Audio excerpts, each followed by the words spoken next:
Hi, can you hear me? Am I coming through? Okay, great. Good afternoon. Thank you all, both everyone here in the audience, but also our audience online. We're so happy for you to be joining us today for Mutant Optics, a conversation with Lucy Kim, Osagie K. Obasogie, and Linda Oyesiku, moderated by Temi Odumosu. My name's Nina Bezichnik. I'm the senior curator here at the Henry and have had the privilege of working with Lucy to organize her exhibition downstairs, Mutant Optics. Um, and this is the occasion for today's panel. So I'd like to open our time together by sharing the Henry's land acknowledgement. We at the Henry Art Gallery live and work on the unceded ancestral lands of the Coast Salish peoples and the shared waters of all tribes and bands, named and unnamed, including the Squamish, Duwamish, Tulalip, and Muckleshoot nations. The land acknowledgement reminds us of our connections, indebtedness, and responsibilities to the peoples and the more than human kin where we live and work. We invite you to join us in paying respects to elders past, present, and future, and to consider what paying those respects means within the work that we do as individuals and within institutional frameworks. Um, I want to thank my colleagues who have made this afternoon's program possible, including Stephanie Sun, M. Chan, Phil Stye, Sven Holgram, and Tanya Collette B. Their care and thoughtfulness is truly unmatched. And I'd also like to offer my sincere gratitude to the Imaginative Project Award for supporting Lucy's exhibition and related programs, including this afternoon's conversation. So today's program directly emerges from the subjects, materials, and processes at work in Lucy's exhibition, Mutant Optics. This exhibition includes large-scale prints on paper made with bacteria-producing melanin, and here's an installation image for those who haven't seen the show, although I hope many of you, if not all of you, have already. So this means that the images you're seeing in these works are rendered in melanin, the same black and brown pigment that colors human eyes, hair, and skin. And by using melanin as a material in this way, displaced from the body, playing with flatness and scale, Lucy's prints disrupt naturalized ways of seeing human pigmentation.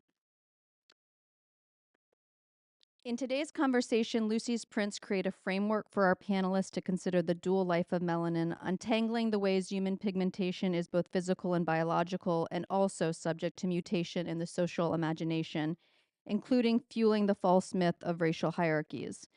This conversation positions Lucy's work as a starting point, centering the potential of art as a catalyst for new ways of thinking about and understanding the systems and structures that shape our world and our relationships within it. So some practicalities. Our speakers are going to be in dialogue here for about an hour, followed by a brief Q&A for audience questions. And when you came in, you should have received some note cards. Please write your questions on those and we'll collect them. And then if you need to use a microphone to ask your question, we also will be available to do that. And we ask that everyone keep their questions short and in question format so we can get to as many people as possible. Now, I'm going to share a little bit more about our speakers before I hand it over to them to enlighten us with their insights. And I'm going to introduce people in the order that they're going to speak. So I'm going to start with Temi. Temi Odumosu is an art historian and curator at the University of Washington Information School who is empowering the next generation of information professionals and technologists by centering imagination, empathy, and well-being. She spent a decade working in the Nordic countries, interrogating the visual politics and legacies of colonialism and developing reparative memorialization practices in collaboration with contemporary artists, designers, and curators. Dr. Odumosu is author of the award-winning book Africans in English Caricature, 1769 to 1819, Black Jokes, White Humor. Her current research examines descriptive practices for cultural heritage institutions and is reimagining more ethical ways of representing challenging historical collections online. Osagie K. Obasogie is the Haas Distinguished Chair and Professor of Law at the University of California, Berkeley School of Law, with a joint appointment in the Joint Medical Program and School of Public Health. He is the author of Blinded by Sight: Seeing Race Through the Eyes of the Blind, published by Stanford University Press, which was awarded the Herbert Jacob Book Prize by the Law and Society Association. And I'll just note that that book in particular has been very influential to Lucy's artistic practice, and I'm sure they'll get into that today. Obasogie is an elected member of the National Academy of Medicine and has been awarded a Guggenheim Fellowship.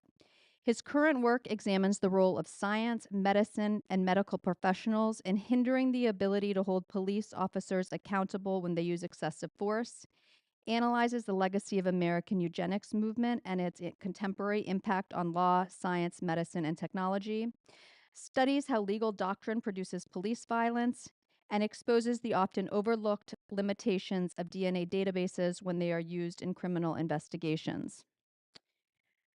Lucy Kim is based in Cambridge, Massachusetts. She received the 2022 Creative Capital Award for her project printing images with melanin producing bacteria. Kim is also a recipient of many other prestigious awards, including the 2023 Brother Thomas Fellowship. From 2018 to 2021, she was an artist in residence at the Broad Institute of MIT and Harvard. Kim has exhibited her work across notable venues nationally. She teaches at Boston University, where she works with her scientist colleagues to further develop her experimental technique, printing with melanin. Linda Oyesiku is a senior dermatology resident physician at the University of Washington. She has lived and worked as a trilingual researcher in public health and medical anthropology in Guatemala, Costa Rica, South Africa, and Mozambique. She is a founding member of the International Alliance for Global Health Dermatology. Her clinical interests include pigmentary and follicular disorders, pediatric, global health, and health equity in dermatology. She is an associate editor for the British Journal of Dermatology in the Global Health and Equity section. And these are just partial bios, so if you want more for all these distinguished folks, please visit the Henry website. But without further ado, I'm going to hand it over to our panelist and Temi. Thanks, Temi.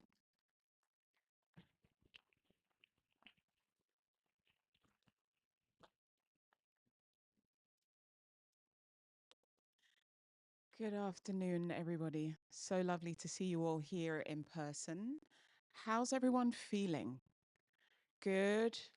Emojis like, yeah. I love, yeah, there's a few.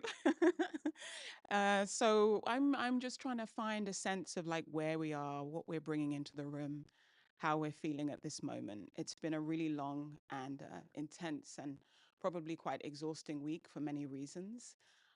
So we wanted to come together in dialogue in a way that was just kind of careful and considered, and hopefully we can just make space for dialogue between one another, and also to make mistakes and then allow each other grace and see how we go from there.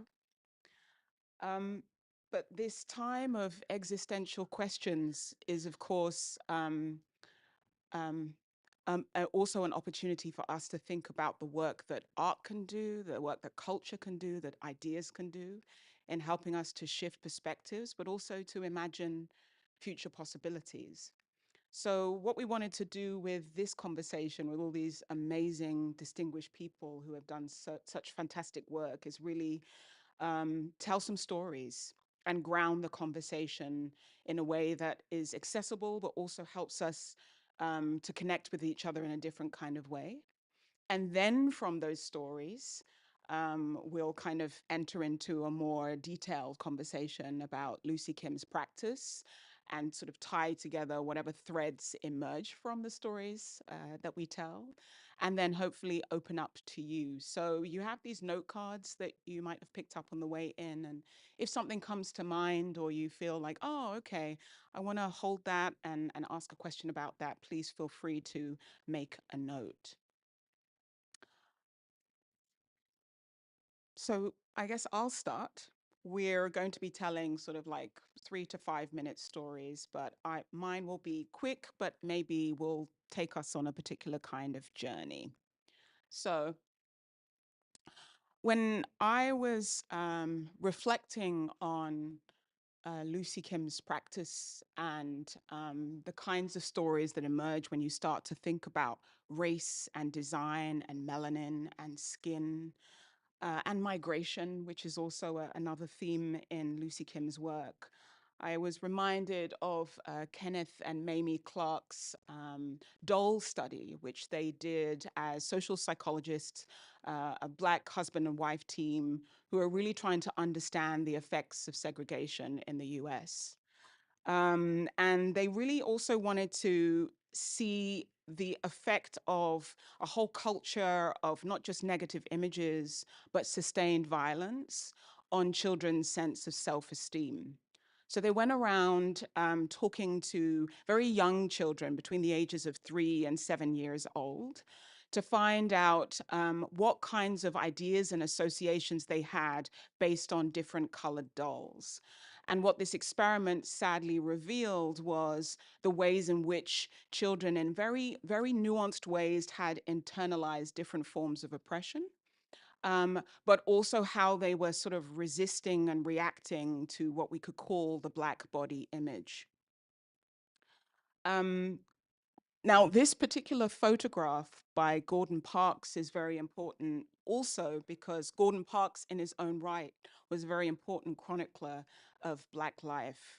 And his work was used as a form of documentary witnessing and evidencing for social justice work, for thinking about the kind of this unspoken truths of racism in the United States, but through image. So both the experiment by the Clarks and this photograph by Gordon Parks is very important. So I've been thinking a lot about image work and something that, oh, there we go, something that my own mother did back in the 1990s when my sister and I, by this point, my sisters and I were, teenagers in London. And we'd grown up in an era of Cabbage Patch Kids. I don't know if any of you remember those dolls, Cabbage Patch Kids, as well as the other plastic Barbies and other kinds of dolls. But at some point in the 90s, my mom decided that she was kind of going to go on this journey of creating images of different tribes from the African continent and focusing not only on making images that had brown skin, but also the costume as well. So she spent a lot of time like constructing all of these particular outfits. And this was her own response to the very poor quality of African representation in the cultural domain. And these weren't dolls that we necessarily played with, but that she just kind of put them in just nice places in the house. And she also sold them to friends as kind of visual cues, remembrance practices for us to stay connected and to uphold a positive image of the culture. But my third image reminds me, as we were kind of preparing for this panel, I was reminded that while my mum was very much focused on beauty activism, image activism, my dad had a completely different idea in mind. He was like, these kids, get the dolls out, right? And instead handed me one of these electronic project kits. He's always been a tinkerer, he's interested in engineering as a musician. And he was like, you're going to figure out how to make a light bulb or how to make things move very slowly using wires and all of these kind of connected boxes. And so tinkering became something that myself and my sisters ended up doing as my dad's response to not wanting us to sit in the very difficult soup of like not being seen in this play world that was very much targeted to Europeans.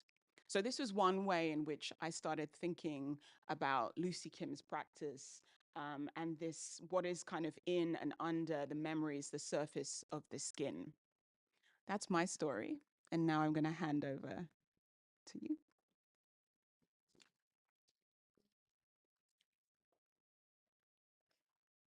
Thank you.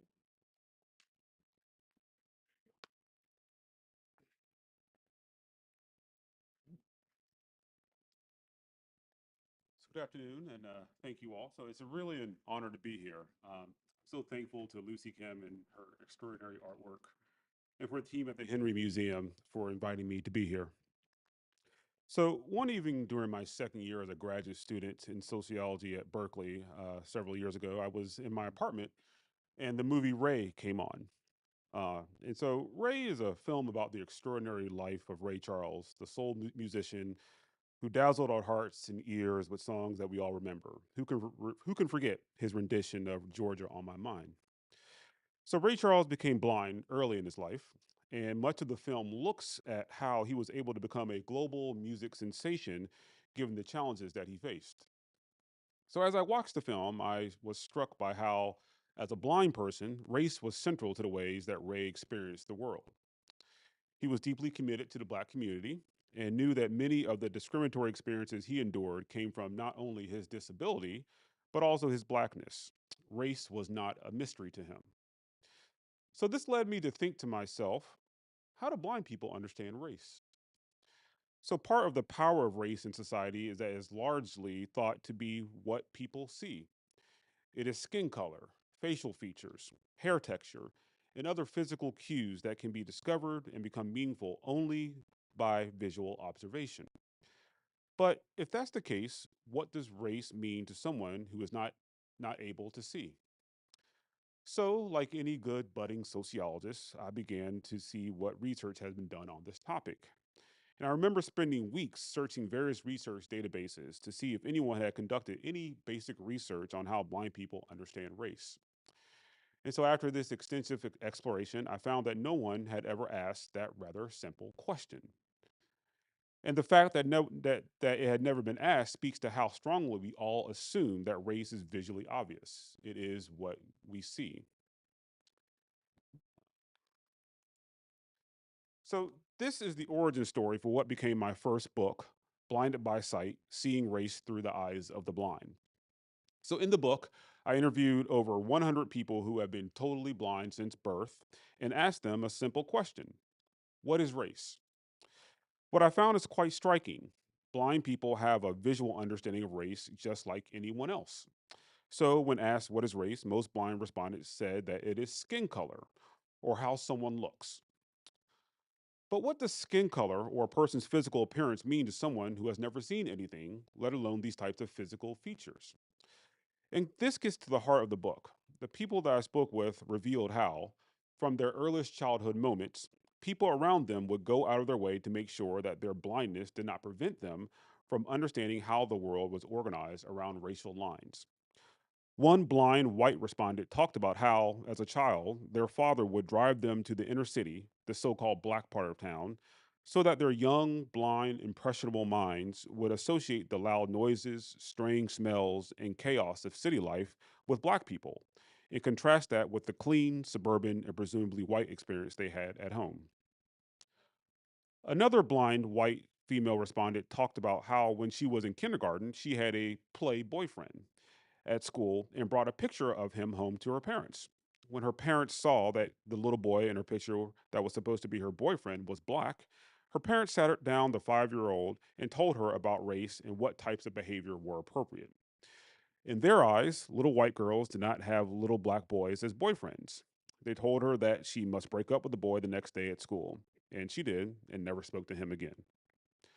So, what these and many other stories in my book show is that race is not simply visually obvious or something whose significance is impressed upon our senses from the outside. Rather, we are socialized and taught to see race. And this socialization is so strong that even blind people, in a sense, can see race. My book goes on to talk about how these early childhood socializations went on to shape blind people as adults in many of the same ways that it impacts those of us who can see. It's a striking example of how human interactions and socializations can shape how and what we see in the world. Now, as a law professor and social scientist, I don't receive many invitations to speak at museums or art exhibits, but I'm thrilled to be here. Thrilled to be here to marvel at Lucy Kim's incredible work, and honored to know that my writing has helped shape the way that Lucy has approached her art. Melanin is a powerful substance, not only because of its physical or chemical components, but also how society has been trained to react to it in ways that have had a tremendous social, economic, and political impact throughout human history.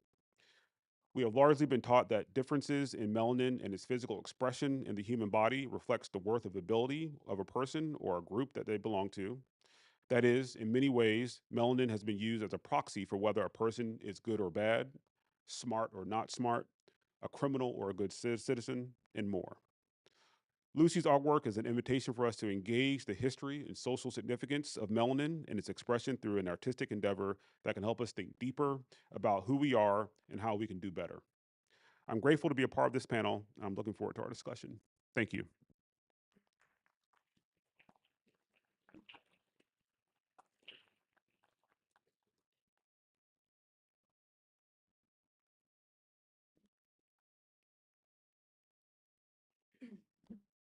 Hello. Hi. Um, I don't normally dive into biographical stuff when I do artist lectures. For many reasons. I'm not really shy about it, but I always worry that it's kind of fun to talk about and I'll get sidetracked, or that I'm trying to justify why I make the work I do by retroactively psychoanalyzing myself or something like that. But I decided today that I will share some stuff as it relates to um why I think I'm interested in the things I do, or why I am the weird person that I am, I guess. So I grew up bopping around the world. My father worked for a large uh, South Korean corporation and was sort of, manager level, and very young and trying to climb up the corporate ladder. So when the big boss says, go to a developing nation with your entire family and do some stuff for us there, he was not in a position to say no. So my family, we were all uprooted. I was born in Seoul, South Korea, and relocated to Burma, aka Myanmar, and in Rangoon. So from 4 to 6, I grew up in Myanmar, but I attended an American school private American school that the corporation paid for. And so I was there for 6 years, and then we went back to South Korea for 4 years, and then the company asked my dad to move to the suburbs of Chicago. That was actually the more jarring transition, by the way. And then a year in, was asked, what's a year and a half, 2, I can't remember, moved to Seattle. And then a few years here, he quit that job. They got into the restaurant business. So I actually grew up around here. Anyway, this is all to say that I became very used to adapting to high contrast social cultural situations. And one of the things that the early parts were not emotionally traumatizing as much as the later teenage year stuff. But I sort of became like kind of analytical, like not good, but just really interested in analyzing any social situation and quickly figuring out how the hierarchy fell. And that changed from place to place.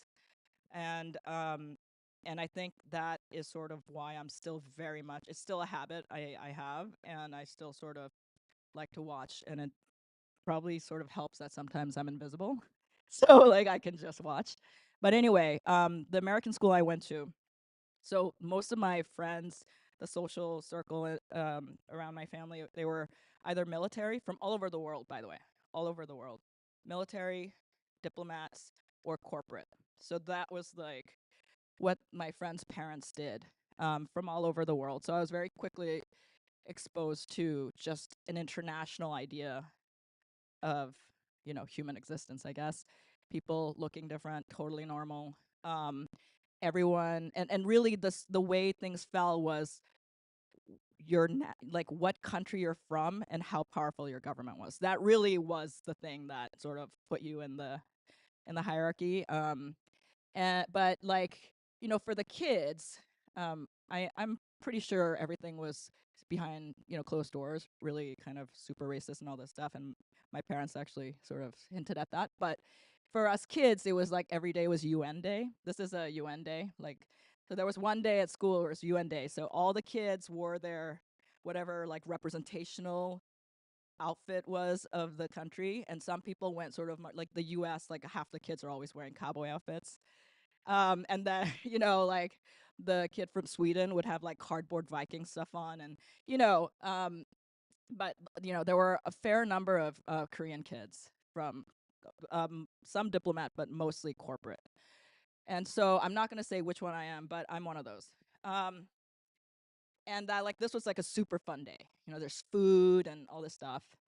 And then usually kids would, it was like a 3-year post, usually 2 to 3 year post, and then kids went back to wherever they were from.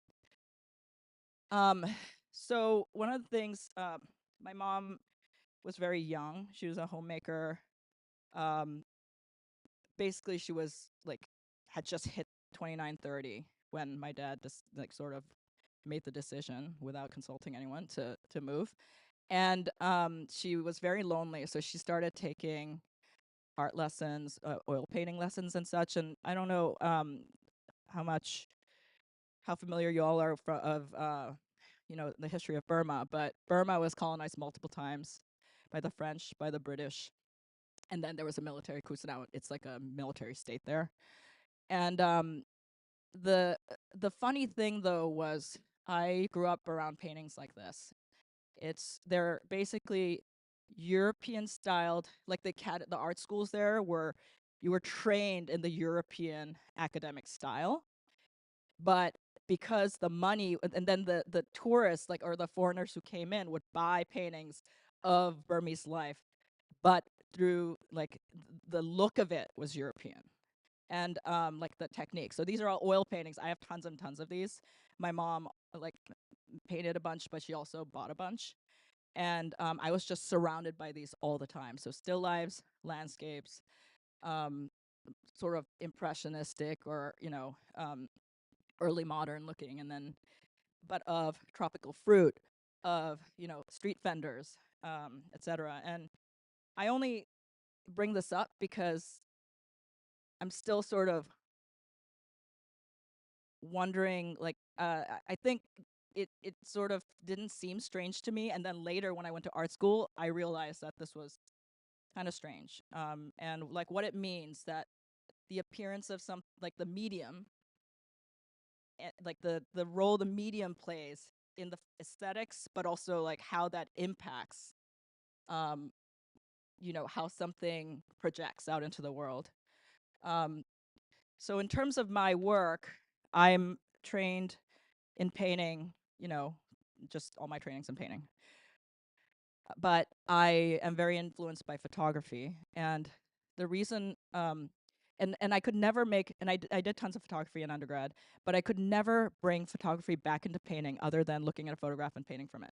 I always tried to merge the two mediums together because, like, one of the things I was very interested about painting to begin with was that it could mimic other things. So it felt like a chameleon medium, but and had this amazing power of making something look extremely believable, which photography also did. And then it was the 90s, so there was like a photo versus painting war, and but I couldn't make the two mediums merge. And also I realized how controlling the photo won. Basically, every time I tried to merge the two together, photography won, and I was too seduced by its authority. So ultimately I gave up trying to merge it, and I tried to find a way around photography without using photography. And this is an example. So this is Frédéric Chopin, the pianist, composer. On the left is right before he died. It's a photograph of him in 1849, a few months before his death. And on the right is the hand and death mask after he died. And so it's the same year. Both, in some ways direct impressions or direct records, one of light and one of from contact, but how different they communicate. And like we're looking at a photo for both of those right now, but in the presence of these as objects, how differently we interact with it, as a body interacting with an object, whether it's looking at a photo on a wall or holding it in your hand versus looking at these sculptural objects that are, life size and disembodied, by the way. So I became very interested in mold making casting. And I was sort of making direct impressions of people. And I just want to show you this set of paintings. But it's the direct impression and merging it with a surface skin image that has nothing to do with so I'm not painting the face of the person on top of a cast of the person. I'm painting something else, or a different color with like a light effect. So there's illusion on top. And this is a body of work where I actually started thinking about how the direct record, like I want to make direct record of people who actually manipulate the human body for a living and who change our concept of what the body is capable of, expectations of the body, etc. So on the left is a plastic surgeon who has Dr. Melissa Doft. These are real people. Dr. Melissa Doft, and on the right is Dr. Eric Lander, who's a geneticist. So I went from plastic, sort of cosmetic, to muscular. There was also a fitness trainer. Muscular, and tonal, and then molecular, cellular. Anyway, so while I'm sort of painting Melissa Green, I was thinking, wow, what if I made oil paint out of the pigments that give humans our appearance? How cool would that be? And just because I see, blue eyes, green eyes, brown eyes, black hair, red hair, I just thought there would be so many pigments, and I could basically have a cool oil and very expensive, probably like oil painting set. But then I realized there's actually only two pigments, and one is eumelanin, which is black and brown, and the other is pheomelanin, which is red. So they're both melanins. So this is and then so I wanted to buy some, and then I learned it was extremely expensive at the time. It's more now, $400 a gram. So I tossed that idea, but I did buy 1 gram just to see like what the fuss was about. And on the left is that's half a gram. So that's, $200. And then fast forward, I gave it up. Fast forward, I was invited by the Broad Institute of MIT and Harvard to as an artist in residence, and over there I sort of decided to bring back this interest back to life.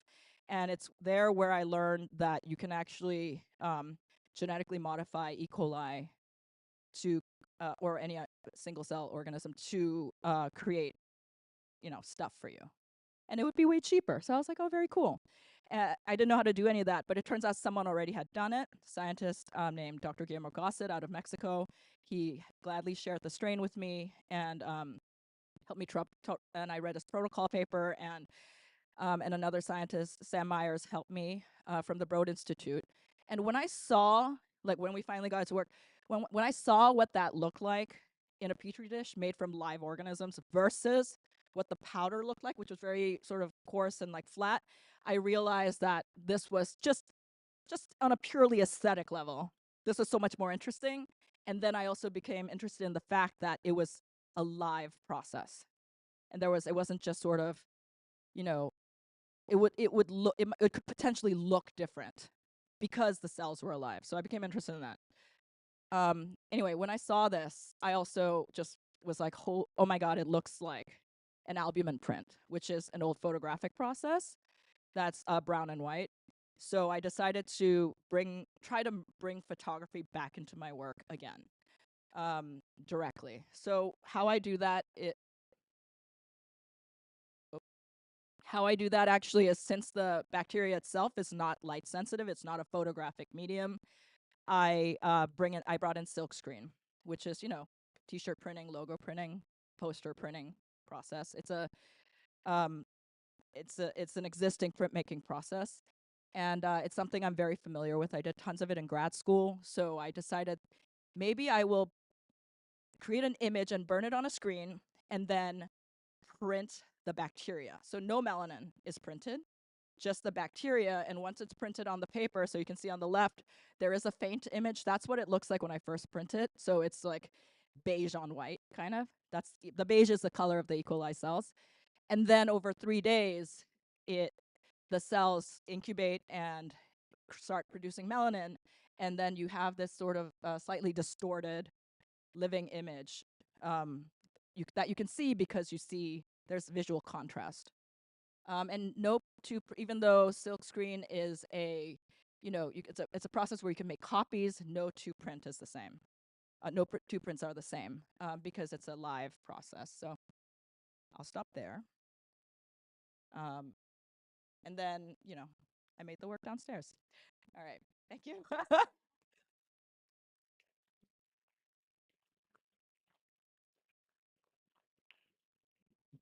Thank you all for being here. It's an honor to be in this panel and this conversation with 3 incredible panelists that I'll be speaking with today. And you might be wondering, what is a dermatologist doing here? And what does this have to do with art? And I will kind of give you a little bit of my personal origin story, and then I'll talk a little bit about the intersections with dermatology and in the art space, and the conversations that I've had with Lucy Kim about her work, how much that resonated with me. But first, you'll see a photo of me probably around 5 years old in the first sort of interaction that most children have with color, with Crayola crayons. And I first kind of felt very intrigued by the fact that every time I would pick a color to represent my skin, it was a color, which you see a swatch of here, called burnt sienna. And I didn't know what sienna was. I didn't feel like my skin was burnt, so I thought it was a strange name for the color that would represent my skin. Other kids would pick colors like straw or peach or even at some point nude. And my color being burnt sienna always seemed a little weird for me. So I didn't really like that name. But that was kind of the beginning of my questioning of how color is represented in art, but also how color is named to sort of shape people's understanding of who they are as a person. And so that's kind of a personal origin story. This is the color burnt sienna. So where did this conversation go in my future as I stand right now as a dermatologist?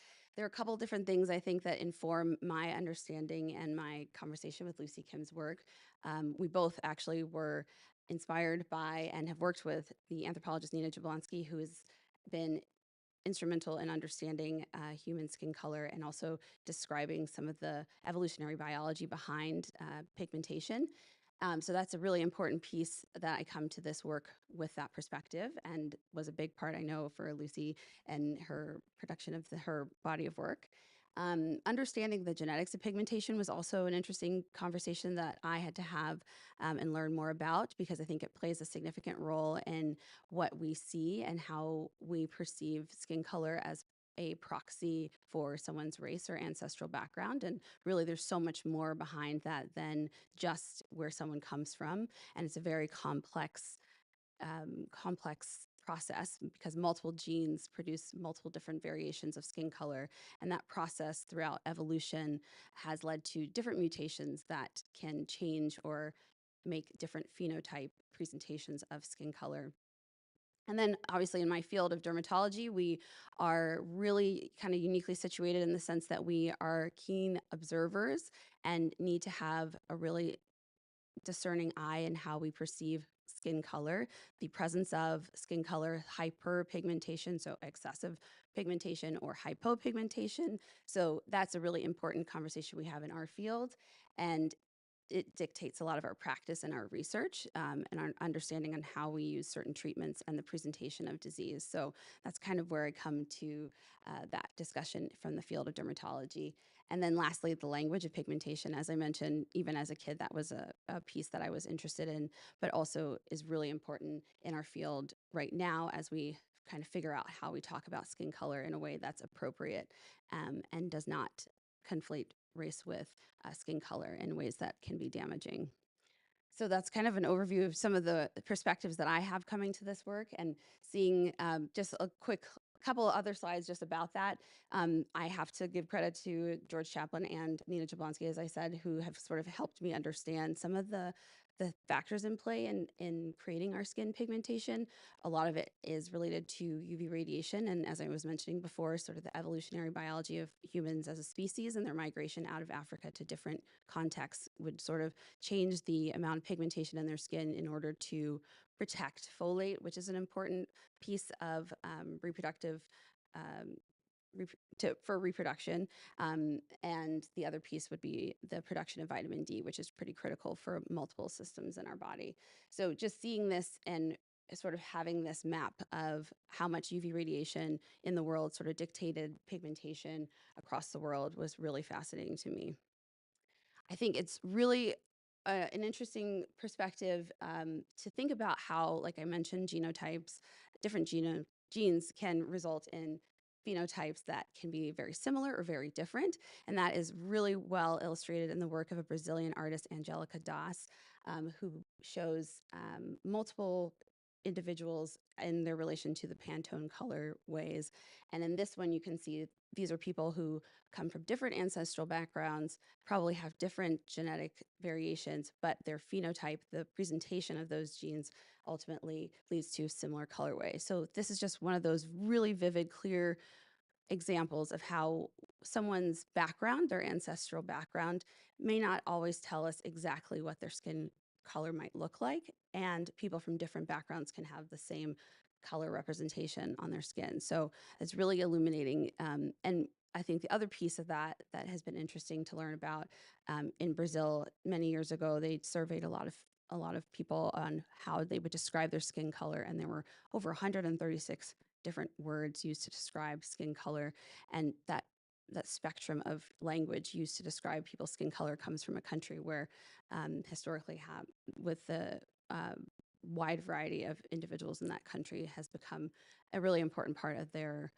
conversation about skin color and structural racism over their history. So another piece that I just kind of want to bring up in our field and in the field of anthropology as well was just sort of the use of color scales to be able to describe and categorize people.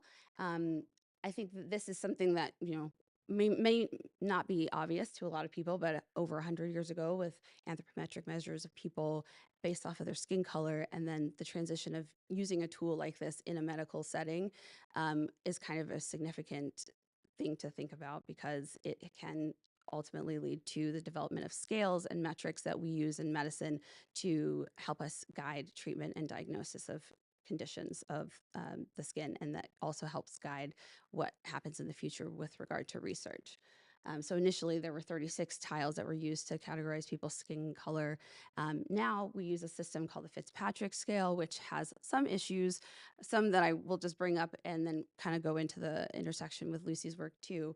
But basically the Fitzpatrick scale was designed to help us understand how UV would affect someone's skin, whether it would cause them to burn or tan. And initially there were only 4 types that were created. Later on they added 2, which were just black and brown, but the initial reason for this scale was completely different for what it's used for today, and it has uses in multiple fields outside of dermatology as well. And so when we as a field are sort of looking and understanding why we use a scale this way and how we can go forward to have something that's more inclusive and representative of what we see as a full spectrum, it's kind of important to recall some of the things I talked about before with our evolutionary biology and the genetics of pigmentation. And I'll just say one of the things that was most interesting in Lucy's work when I first saw it was that it was sort of an artistic rendering of what we have seen throughout humanity, and shows that, you know, these evolutions of the E. coli producing melanin over a couple of days, as she eventually ended up doing, shows us that there's so many different variations of what that melanin representation can look like. And there's a level of the environment that can control what that pigment looks like, which is pretty much a lot of what we see in the clinical realm too, where people can have a constitutive pigmentation, which is basically what their form of the pigment is, and then the function of their skin color, which could be to burn or to create more pigment or less pigment over time, whether that's through tanning or through the presence of inflammatory skin conditions that can change whether or not there's more pigmentation or more melanin in the skin or less melanin in the skin. So I was really fascinated to see sort of an artistic rendering of that process in Lucy's work, and it called to question multiple stories of evolution, and basically the history of eumelanin and pigmentation as a human society. So I will stop there so we can get going with the rest of our conversations, and hand it over to Temi. Thank you.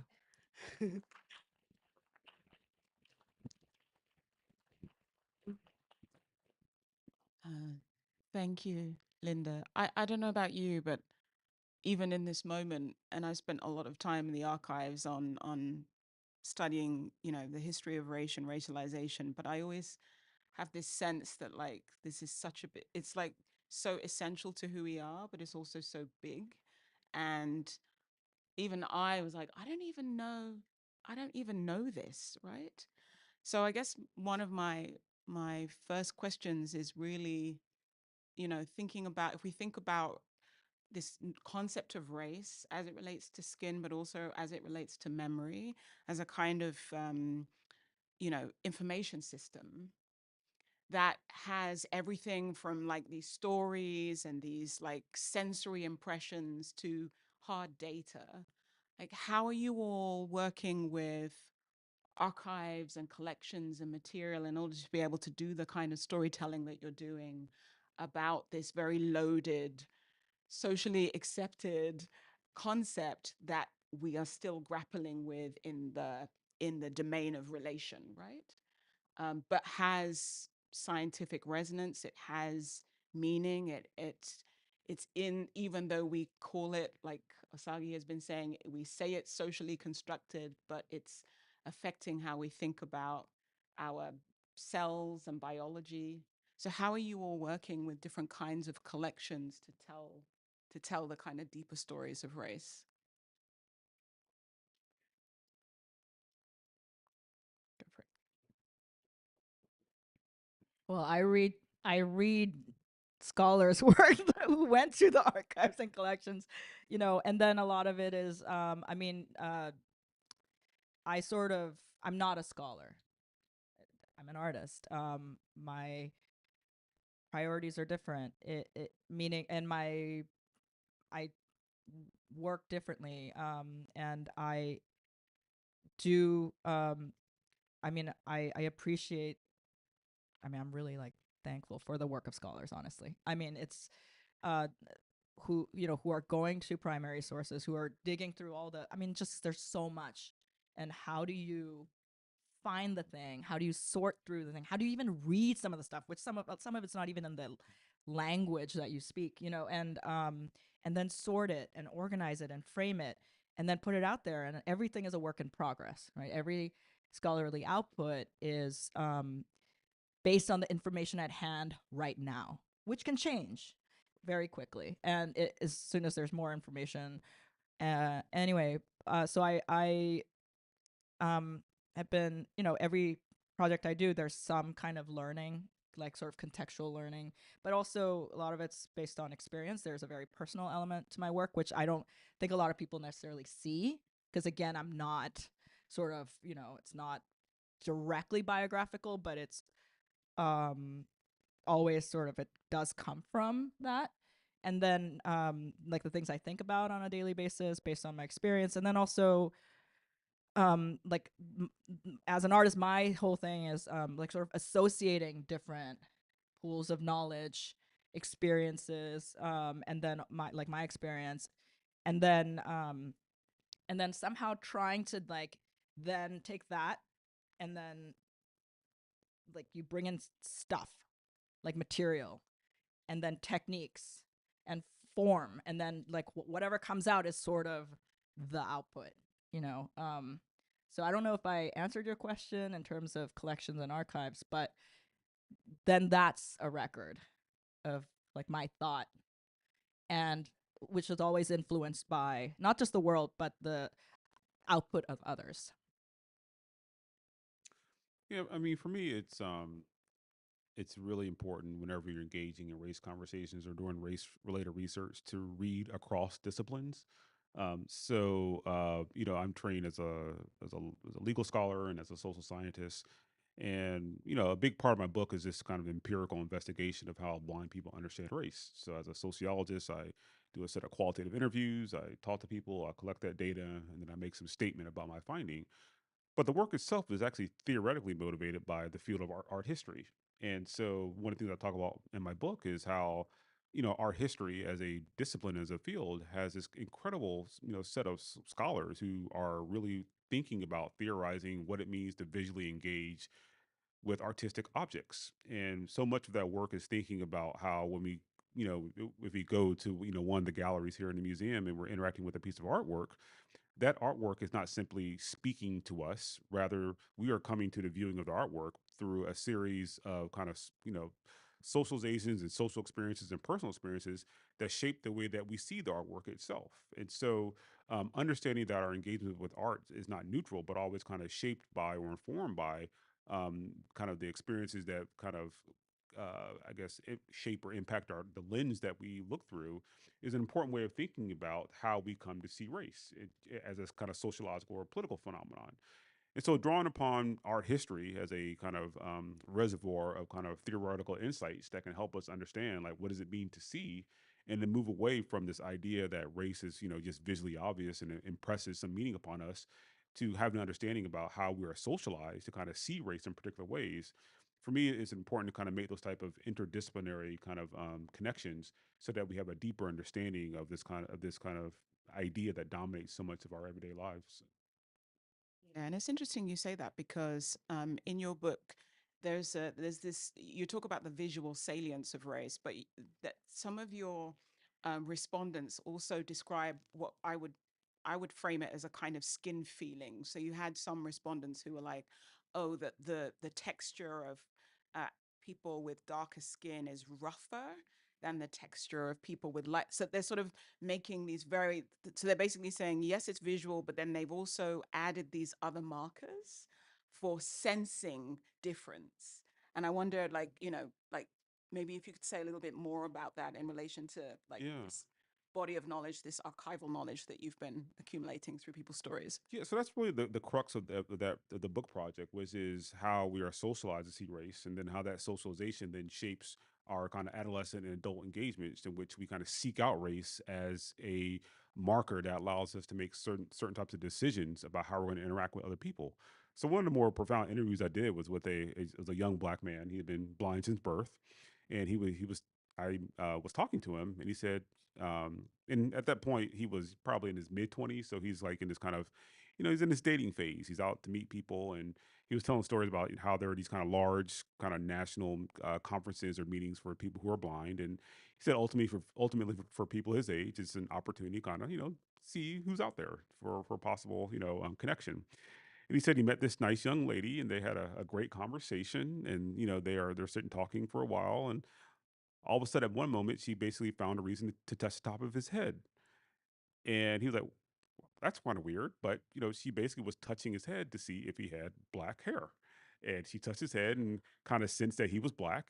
And then she continued the conversation for a few more minutes, and then she politely excused herself and left. Right. So for her, it was important for her to, before this conversation went any further, and that she be able to detect the racist person. And as a blind person, the most immediate way for her to do that was to touch his head. And at some point, someone told her about that. At some point, someone told her that this is what black hair feels like. This is how you can tell as a blind person what blackness is, and that can kind of shape the way that you interact with folks. And so, this is another way of saying that these socializations are not simply kind of harmless, kind of co- they're not simply kind of harmless conversations that people have at an early age. That they are kind of foundational to how folks kind of organize their lives. And so by making those connections between how folks are socialized and how they act later in life, you're kind of seeing how that kind of socialization is critical for how people see the world. And a big part of my work, big part of my book is to say this is not simply something that blind people engage with or deal with, but this is how we all come to understand race. It's just that blind people, because of their inability to see, they're much more in tune with being able to remember and talk about those early social experiences. But everyone in this room can probably recount an early childhood experience that was critical for them to understand what race is and how to interact with people of different races. And so the book is really an opportunity to really kind of understand how that social factor is critical to how we see race and how it becomes meaningful and impressionable to us. And I think the connection with Lucy's work is, the powerful role that melanin plays in a host of social and political and economic decisions that we make. And that melanin in itself is such a pivot point for kind of human society, and not that in and of itself it has that power, but we've ascribed that power to it. And I think this your artwork is really, it's just such an important conversation starter about how that works, and the fact that, you as you say, your work is kind of always evolving and changing, and no two prints are exactly the same. Well, that's such a powerful metaphor for human life itself. And so hopefully my hope is that, your work can continue to, spur these conversations forward, so that we can again have a just a better sense of kind of who we are and what we do, and how do we kind of, become better people. Um, yeah, I wanted to ask you, Linda, sort of reflecting on that, because people often meet you when, and maybe in a moment of crisis, or moments where they're feeling very vulnerable about their skin, and maybe the identity questions that come from changes in their skin. And I was just wondering, like, what are you hearing from patients, from people on the ground about their relationship to skin, to melanin, to identity, to this question of race? Is that even a language that comes into the conversation when you're thinking about it from a medical perspective?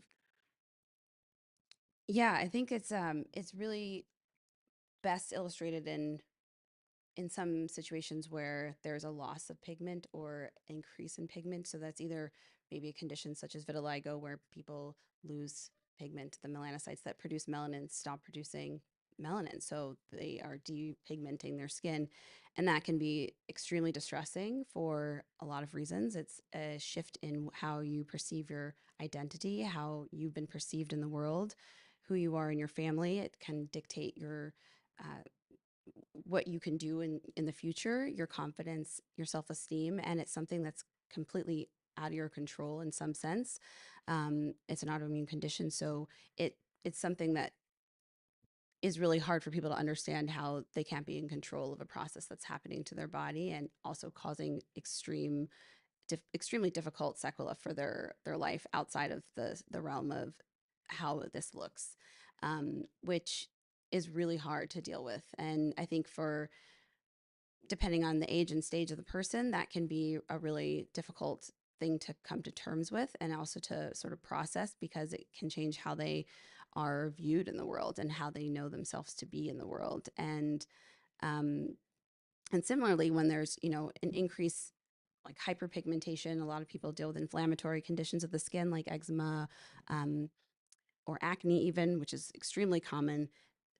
Areas of their skin that have sort of the footprint of that inflammation can become areas that they are really focused on, because it alters how they're perceived in the world. And when we have a society now that's so focused on filters and perfection, and how we present in the world is important, even without that, it is really hard for people to sort of manage, um, manage and understand how to process that, and also find out like what they can do about it. So the conversations can vary from very emotional to a level of acceptance. And that really depends on what their background pigmentation is too, in some ways. Like the more melanin there is that's lost, that can create a more dramatic presentation of that person.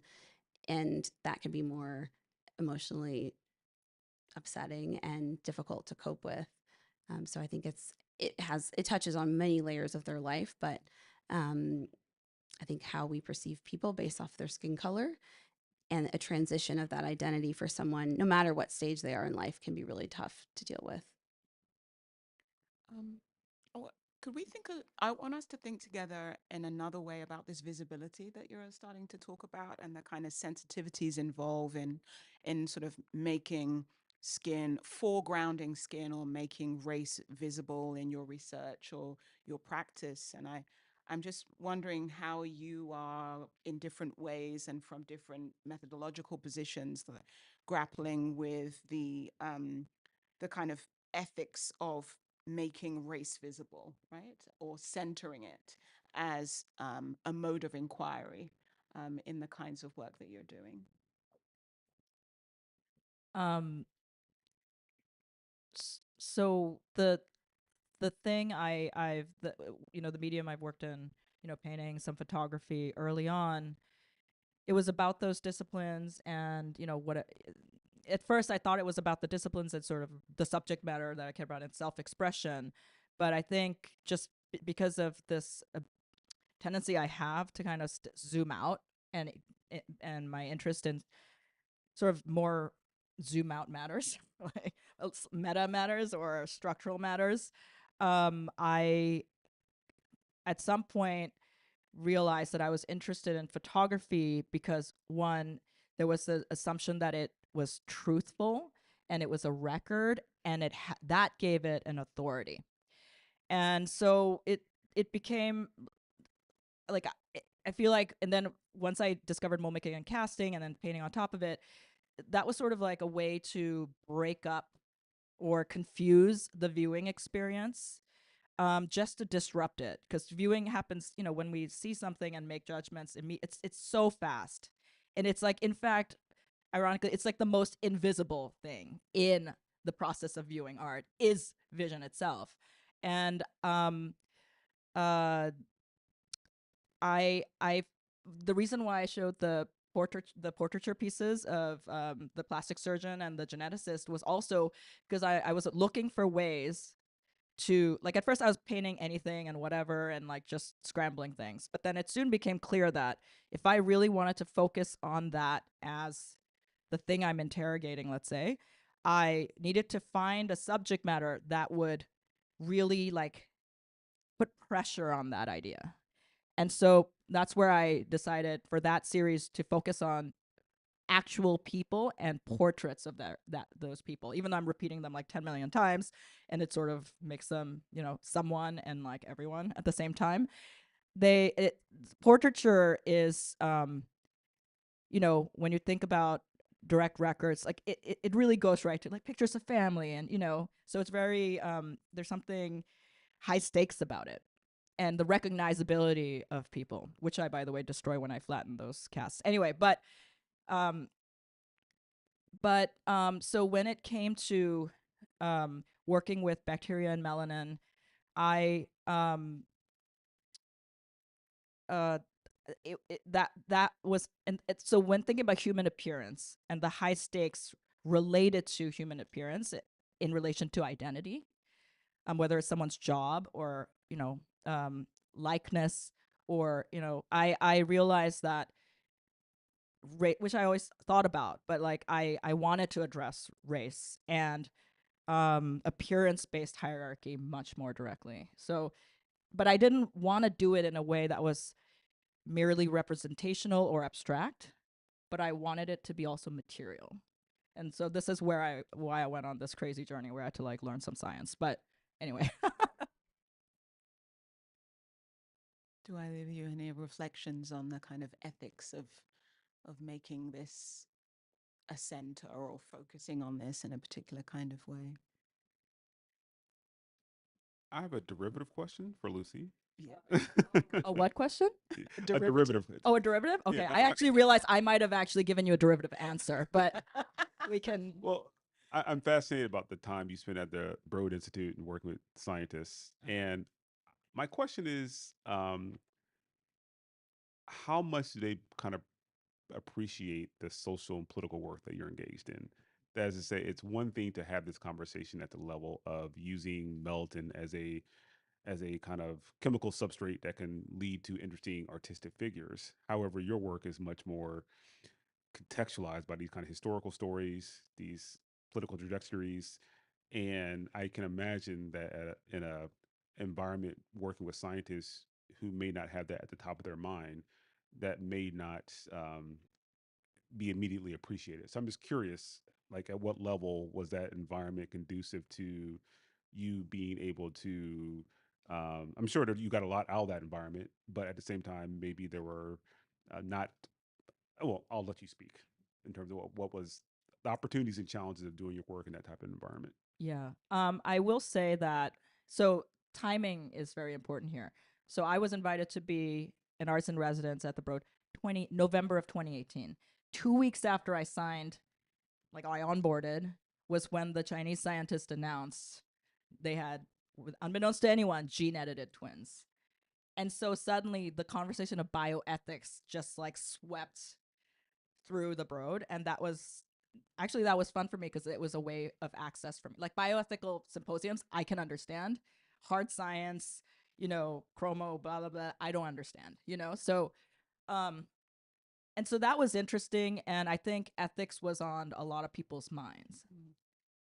That said, I will say that I do think there maybe the obvious thing for me to have done in that moment was to make art about gene editing and designer babies or something like that, which is fascinating. But I also felt it was so new and close, and there was some sci-fi thing I didn't like about it. Like I didn't. It felt a little bit forced, and sort of like I would be like kind of being a teacher's pet if I did that in that moment. Like it was just too obvious.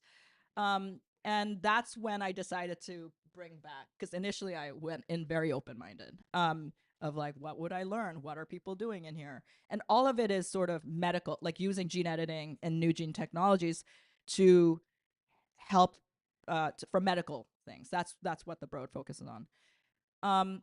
So 2019, I started to try to find a way to, get lots of melanin. And then as I was developing that and got it to work in the early stages, 2020 hit. And then I can't remember the exact year George Floyd happened. Was it 2020? Okay. Yeah. And I think it's sort of like, I do think the timing of all of it, what like people had I'm going to guess, a receptivity or an interest in what I was doing that was different just because of the social, like what was happening out in the world. That would be my guess. But that said, almost nobody was doing any research related to melanin at the Broad because it's all gene stuff. And the only person that I knew who, so I actually played, this might disturb some people, but I actually played around with some human cells, human cancer cells, melanoma cells, just to see, because I have that itch to see if the melanin somehow looked different. Anyway, ended up being too crazy. I mean, I knew I would never do that, use human cells, but it was also like the process was so insane, and the cells produce almost no melanin, very little. So I didn't follow through with that. But like, it was only in relation to cancer research that melanin was being looked at in that moment. So in some sense, the project I decided to take on at the Broad was a little bit off center of the mission of the Artist in Residence program, but they were awesome about it. They were like, do your thing. Yeah, I asked that question because in my work I interact with scientists and medical researchers a lot, and what I find fascinating about the field of medicine is that this might be an overstatement, but I'll say it anyway. It's like the last field that continues to think that race is real. That is to say, that race is real. Yeah. That is, there's still a prominent number of folks in the field of medicine that treats race as if it is a real, tangible, biological entity that is a predictable way to understand various kind of differences and challenges between and among groups, right? And that conversation has a very long legacy dating back to issues of scientific racism, eugenics, etc. And there are still, again, very prominent figures that within medicine that continue that conversation. Whereas I think, again, might be an overstatement, but the vast majority of other fields in social sciences and humanities, we've all kind of come to the conclusion that race is a social construction, that it's a social fiction that's created by different social forces. And so that's kind of the backdrop for kind of the question, in that, I find it fascinating that an artist like yourself, who is doing art that is basically exploring the fiction of race, being situated in a space where, and again, I know a handful of people at the Broad and MIT, but not many, but situated within a discipline where race as a biologically real entity has not been fully dispelled.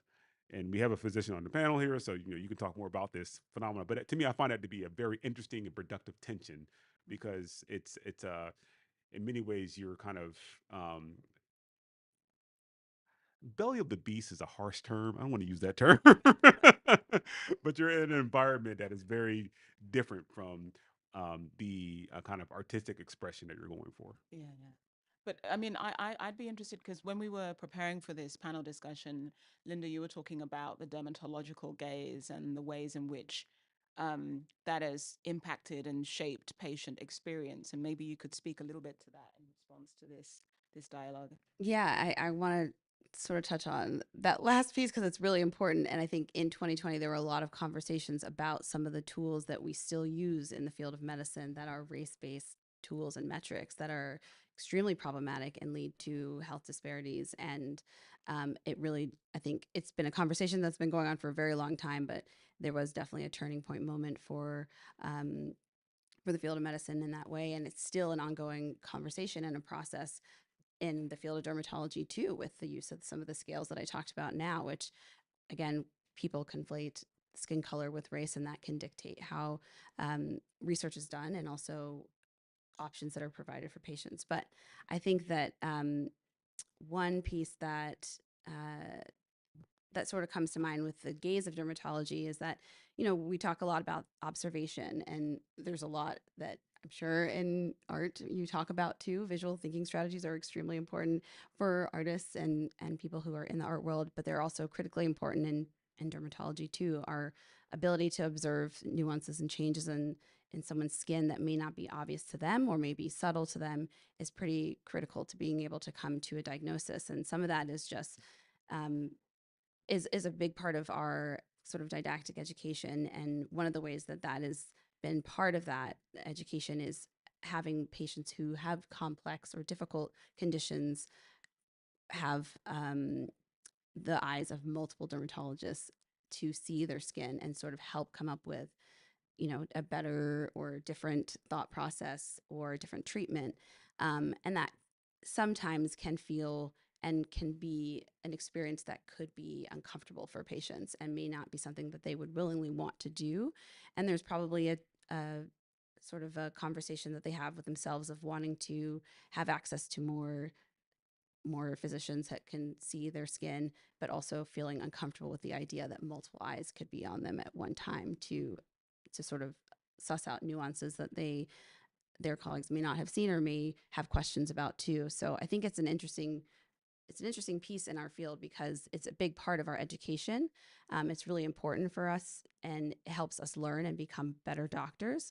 But I know that it is also a conversation that with patients can go one way or the other in the sense that they feel uncomfortable with that idea, but also want, to have more eyes and more minds on a skin condition that is troubling or disturbing for them, and that we need to find an answer for. So the gaze itself, for me as a learner, initially brought to mind a lot of the expositions that would happen around the world, really, for people. And you know a lot about this, Temi, too, from some of the exhibits and works that you put together that showed people with conditions such as vitiligo or piebaldism, where there's depigmentation and they have a presentation of their skin that is different and exotic and seen as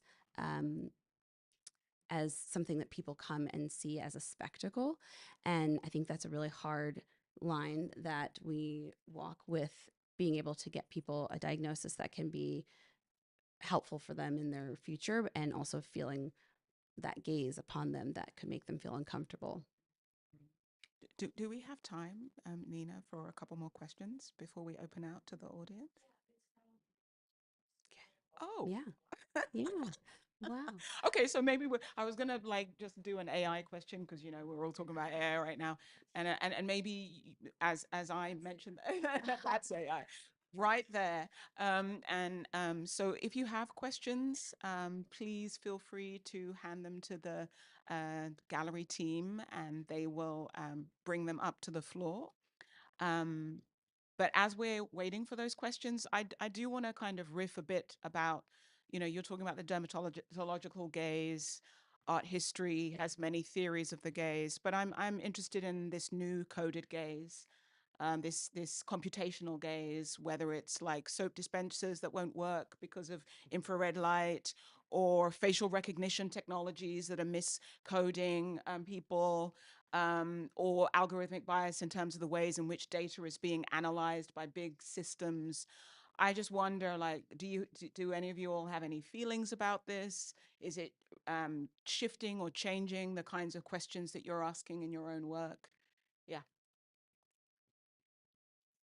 I'll just say it's interesting you mentioned the soap dispensers because coming here from San Francisco Airport and coming to Seattle Airport, at both airports, they have automatic soap dispensers, and I could not get them to work at either airport. And so it's just this awkward situation where, and this is a tangent, but I'll whatever.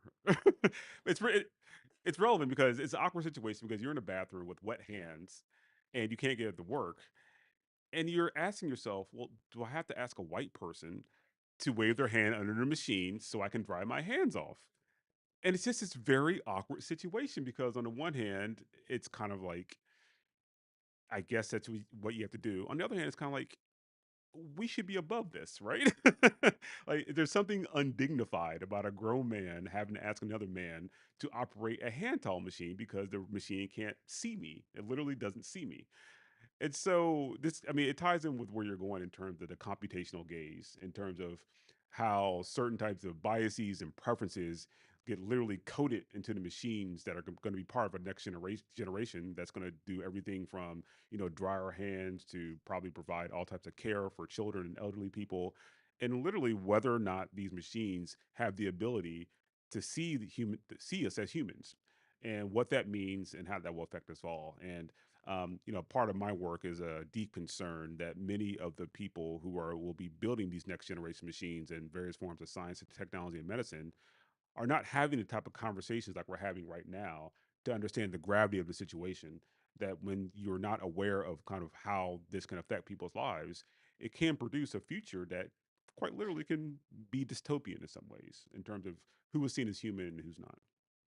Yeah, and to think about what Ruha Benjamin and other STS scholars have been talking about in terms of this double bind of visibility, that there's the hypervisibility that has been historically racialized and comes with different forms of oppression, but then there's not being seen by systems that are determining your hierarchy, place, credit score in a society. So there's a kind of a dual dimension that needs to be navigated. And it's all operating with the assumption in the background that these more automatic processes will be more neutral and fair, Yeah. right? Which further hides this conversation.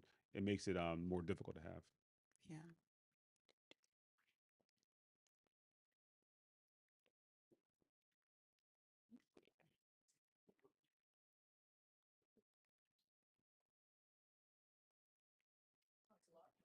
Ooh, yeah, wow, okay. Some of those are paragraphs. Yes, they are. Um, all right, and no, but in some respect, oh, okay. Wow, okay. I mean, there's a number of questions that are kind of we're now geeking out in terms of the melanin. Um, sort of the visual diagnosis and skin tones, and then but there's also a question which I also wanted to ask at some point about interdisciplinary thinking. We've been talking about this a lot behind the scenes, and is this a kind of call to increase collaboration between arts and sciences? um, there is a question here that's curious. Okay. What is the advantage for modern medicine to hold on to race as real? How much time do you have? I teach entire classes on this. I'll let the physician go first. I was going to say, how much time do we have? Because it could be an entire course, but I think that they're obviously underlying all of the racial classifications and maintaining that structure is what holds up a system of white supremacy. And I think that ultimately, if we are not aware of the ill effects of and downstream effects of that, then we continue to live in a society where there are different experiences in medicine that can be had depending on what your perceived race, which is not a real thing, is. And that could dictate, in some of these race-based calculators that were developed for justifications for slavery, and used, basically up until 2020, that could dictate whether you get a kidney transplant. That could dictate what your lung disease tells a physician. It can change sort of your whole trajectory of your care, and ultimately can impact your survival. And that's a really important thing that we need to sort of get rid of in the field of medicine. And the longer that takes, the more lives that will suffer from that system. But that is a very brief answer, because that is a really important and big question that I think needs to be continued to be asked in our field. And I think there are a lot of people who are working hard to sort of eliminate these systems, but there's a lot of work to be done. Yeah. With limited time, I'm going to end with a kind of composite of questions that have come from the floor. Thank you so much for your reflections. Lucy, I mean, so there's some questions about the E. coli, the ethics of using E. coli even in its production of melanin synthetically. But I'd like to attach that to this question of the time it takes to for images to become visible in your work. Right? I've been thinking a lot about the durational labor involved in the process of the images coming into being by way of the cellular process, as well as the time it takes for you to kind of organize this science experiment. But I think about that as having parallels with the time it takes to pollinate, ferment, dry, and then distribute vanilla, right, as a tropical orchid plant, right? There is a kind of parallel between and the hand pollination that takes, women and children in different parts of the world. So there's something about the labor involved in this process, and the duration it takes, and how maybe then it connects to your own relationship to these more than human entities that you're collaborating with. So I do think about that. I've gotten some interesting / strange questions around that at talks that I've given. And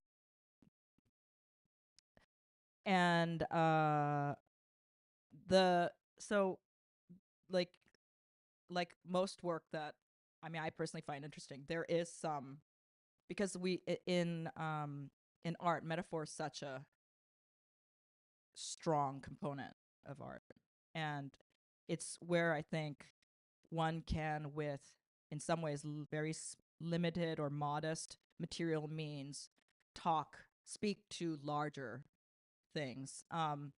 And of course, in Osagie's book, your book, you're like that should not be applied in law, which I think is like appropriate, but appropriate in art. And so when I'm working with one genetically modified E. coli, which nobody in the sciences like no one cares about that. It's not but because I moved it into art, suddenly the fact that I'm not only using this, the melanin is deposited and then I kill it.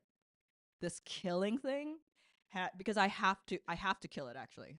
It would die anyways, but because it's genetically modified, I can only make it in a lab. And B, if I am going to remove any object or tubes or anything with the cells in it out of the lab, and it's not in like a there's like a protocol for biomaterials. If it's not like being shipped somewhere using certain paperwork and packaging, I actually have to sterilize it. So this process suddenly has what's completely neutral in the sciences has this metaphorical meaning that I have to think about, and I do think about. And in the end, for me, I so I decided to I did it. Like I went there, and Like, let's see what happens. But for me also, I have to, I'm a little bit of a pragmatist. So I like zoomed out of it. And in the larger picture, I think to conflate, say, the killing of like humans and the killing of bacteria should not be conflated, you know? So Medic4 is great, but let's keep it under control, you know? But there is actually in the book, there's a display copy. The booklets are actually out. There's a beautiful essay by art historian Jennifer Chong, who actually wrote about plantations and in some ways how some of my prints, because they incubate, the melon grows, there's a relationship to this idea of the plantation. And then she also wrote a little bit about how it's different and how there's, I'll let you read it. I'm not gonna, you know, she wrote it very beautifully, but I'm drifting, but It's about the hands, the labor involved, the care, the duty of care, which I think that you are deeply involved in, even if it's exploratory and experimental.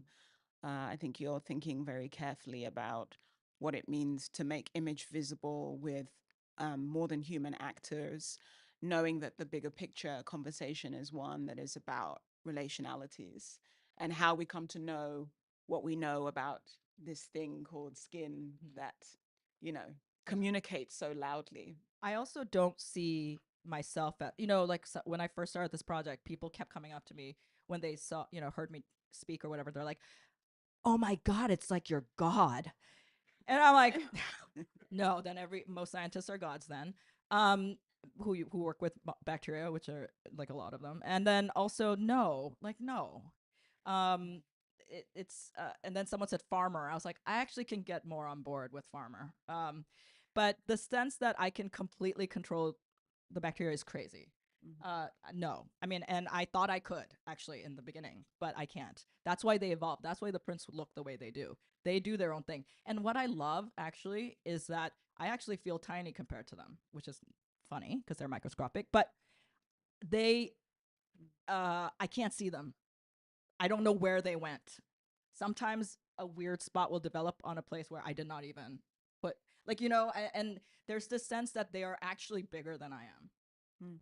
Um, and they, I, so everything that I guess of what a print fails is speculation based on where the melanin went and where it isn't. Like, I actually have no idea what they're doing. The other thing I love is that they do not care about the image at all, or me. They do not care. And there's something for me, I don't know, I love that. I love working with something that really, like, I am nothing to them. Also, we are by weight. If you weigh the cells of our body cells versus the microbiome, the weight of the microbiome, they outweigh our cells. I'm just saying, we are actually also many. That's a beautiful place to end, actually. We are also many. Thank you. Thank you, everybody. Yeah.